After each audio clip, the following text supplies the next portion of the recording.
How to change the swipe down on your home screen gesture function to either access the search or the usual notification shade or control center. This is with Xiaomi phones running HyperOS 2. I'll show you where to go to find this feature and how it works.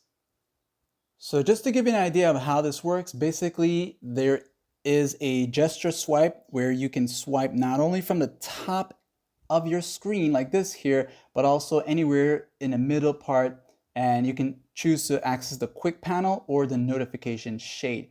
The other option will allow you to access a search field. So what we're going to do here is long press a blank area on the home screen like this here as the fastest way to these settings and go into the settings right there.